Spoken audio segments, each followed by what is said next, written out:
Hey Model Maniacs, Dirk here, getting ready to do that all-important kit review so that you, the model junkies, can make an informed decision on what kits you want to buy.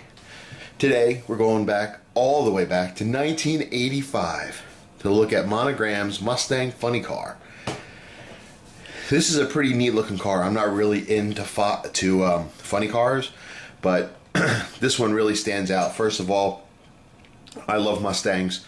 It's a Fox body Mustang, which is the current type of Mustang I own. And it's also part of the 711 series. Something about this paint scheme that I really like. If you go back in my archives, I did a Mustang GTO 711 cars driven by Bruce Jenner. I'm currently on the hunt for the Mustang GTP car, which is also in the 711 series. I just really like it. There's also a Ford Thunderbird that has this type paint scheme. It's really cool. So as a Mustang fan, I've been looking for this for a while, and it comes and goes on eBay. I wouldn't say it's an uber rare kit. Again, as I always state, I'm just looking for the right price for the kit. You know, they're up and down, but this one came across. It was really cheap, or it was inexpensive. It wasn't as expensive as some of the other ones I've seen, so I grabbed it. So let's take a look at this sucker. The kit came to me opened, but the contents inside were sealed in a bag, so I believe all the parts will be there. As you can see, it's got a really nice picture of the car on the box top. Okay. On the sides, it's got the same picture. On this side, it talks a little bit about the car, the driver, Billy Mayer, or Meyer. Another picture here, and the last side, it shows us actual photographs of the model built up. So you can get to see what it looks like with the top up. Get to see that big ass motor. It looks pretty cool with those big pipes, and then the front and rear views of the car. You know, the funny thing I found about this car is doing some research on it, or trying to do some research. Most of these companies will do a kit of some sort of famous subject, whether it's a car, an aircraft, or what have you. Doing the research on this, I will be damned if I can find a photo of the real car. I cannot find it. All I find is the pictures of this box or built up models that people have done, and even those are kind of scarce. And so far there's absolutely been no video of this car racing, whereas some of the other cars that I've looked at, I can find video and stuff like that, reference photos. Just can't find it of this car. I find that kind of strange. And I'm pretty sure in 1985 they had videotape back then, so there should be something around, but I can't find it. If anyone out there can find it, point to the links to me. I'd appreciate it, because I do want to build this car and I can use some references. But otherwise, let's open a box and see what we got inside. Okay, so we open a box and we're greeted with all this white plastic. Again, everything was sealed except for the body and tires and the chrome strips. There's four trees of parts in here. Two of the plastic, of the white plastic, and two chrome. It's, as you can see, it's white, very stark white plastic. I don't know if it's the greatest plastic, but it doesn't seem to be too bad. Yeah, it is what it is. I'm not sure what the part count on this is. I actually didn't count the parts yet, but let's take a look here. So in the first tree, we'll zoom in, okay, and we've got some tanks that go inside. I honestly don't know a lot of the parts on these cars. I apologize for that, but at least you'll be able to take a look at the parts and see what they are.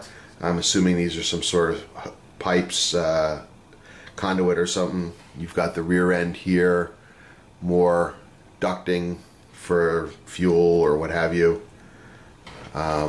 You got the roll cage here with some molded in padding around it. You've got the back part of the pumpkin. You've got that all too iconic steering wheel of the funny car and the drag cars there. I believe these are the backs of the tires for the rear tires. Okay.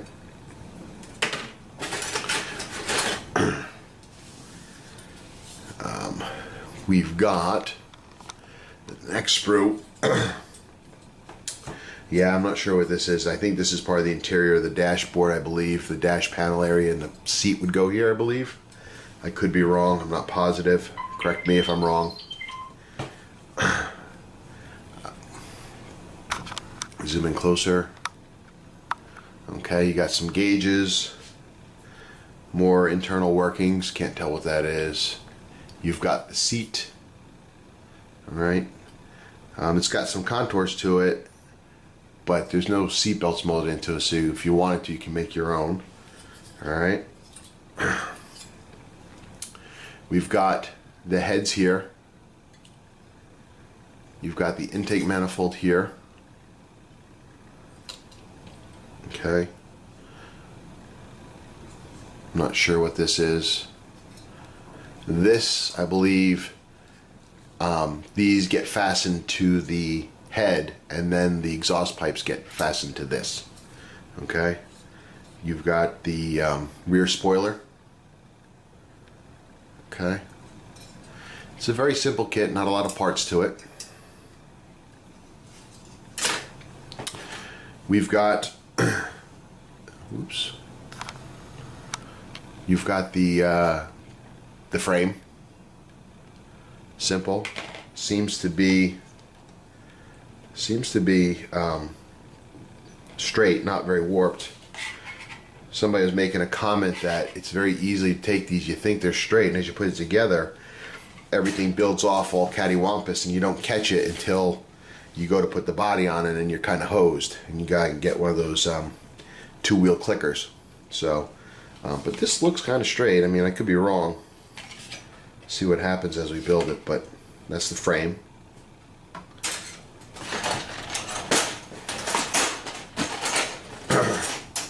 We've got the engine block here, typical engine block. I didn't notice the size of the motor in this sucker, but that's the engine. As I said, funny cars really aren't my thing, but because it's a Mustang and a Fox body and everything and 711, it's just really cool to me. Next we have the two chrome trees. Again, there are some parts on here I'm not going to be able to identify to you, so I apologize. Let's get you down close so you can see these. You got your wheelie bar there. One of the head valve covers. I'm not sure what that is. Some sort of box there. Oil pan.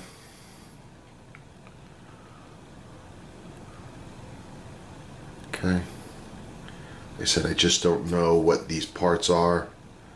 I'm assuming that's... I have no idea. Wow, I just don't know.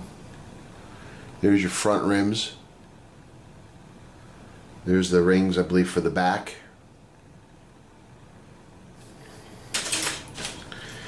You've got... Focus. There you go. Your second wheelie bar. Your other valve head cover with, it looks like, the distributor cap attached to it. Alright, miscellaneous gears, pieces, bits and bobs here, probably part of the shifting mechanism, because I believe there's a shift rail that goes from here all the way down the length, from the back all the way, from the back seat all the way down to the front. There's some sort of shift gear, I think. I'm not sure what these parts are. You got your exhausts. Your rear rims, deep dish, as you can see. Your blower. Front and back halves for the blower. I think that's a fuel cell or something, I'm not sure. Couple of miscellaneous parts in here. We've got the top, there it is. Top of the blower. Focus. There you go. Another part here, I'm not sure what it is. How you like that? Watch my reviews and look at parts that we don't know what they are. More miscellaneous parts. There you go. Next up, we have the glass. The glass wasn't protected at all. This was loose. It's got a really big scratch in the windshield here. I mean, it's big. I don't know if I'll be able to get that out or not, but we'll try. You can see it right there. And these are the side windows. And I'm not sure what that's to right there, but that's the glass. And then lastly, we have the body. The body is the most significant part of this kit. I mean, it's a very long Fox body car. Okay. Very long. But it looks pretty cool. Alright. Not seeing a lot of mold lines on here. Examine it closer, I'm sure I'm going to find some stuff, but right now it looks pretty clean, pretty smooth.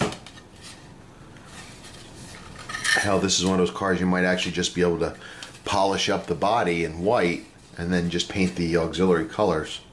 Sure as hell save time. I've never done that before, so that might be a good thing to try. There's your back end. Alright. The instructions. There's not a lot to the instructions.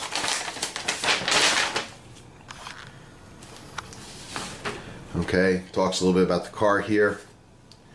Your color callouts on this side, and then you've got the engine steps. You got 2, 3, 4, 8, 16 steps plus decals to build the car. The wheels, I forgot the wheels. We saw this recently in something, I forget what it was, where we had the front wheels were one solid rubber, one piece, and the back wheels are two parts. You can see that it's hollow, which I think is pretty odd. So you've got this other piece here that folds over on it to make the wheel. Don't know why that is. They're pretty thick, rubber, so I don't know if I'll be able to find some aftermarket wheels that are like this, but it would sure be nice because of this seam here, and then this is just kind of gaudy. The wheels do have the Goodyear logo on them, as you can see there. Okay. Same with the fronts. There you go. See that in reflection. Alright. I'm just saying if we can find some aftermarkets for that. But anyway, 16 steps, and then you've got decaling. Alright, and you got your complete funny car. Again, there's not a lot of parts to this, as you saw. Pretty simplistic. The next piece, the last piece, is the decal sheet. Here we go.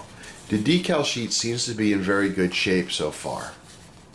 Alright, there's only one piece of decal sheet that kind of worries me, is over here in the corner. It looks like it kind of got like a drop of water on it and then it dried. But it doesn't look like the decal was affected. I'm not positive. I'm kind of nervous about that because I had some issues with the decals on my other Mustang 711 car. So what I'm thinking I'm going to do is two-step. I'm going to scan these decals and save them to my computer in case I need them, and then I'm going to give these a shot at decal bonder to help hold them together, let them sit, and then hopefully we'll go from there. And if I need be, I can always print off a new copy of the decals and then of the scanned copy, and then print them out and use those, because it's kind of useless without these decals. This is what makes the car, if you ask me. Its appearance. Anyway, that's it. Short, simple, and sweet. This is the 711 Mustang funny car from Monogram from 1985. I hope this helped you if you're interested in Mustangs or funny cars or anything like that. It's a kit that you might be interested in getting. Now you can decide from yourself after seeing the parts if it's worth it to you. And if not, that's great. So there's nothing worse than buying a kit and finding it's just not what you believe it should be for the cost that you paid for it. So anyway, that's it for now. Till next time, be strong.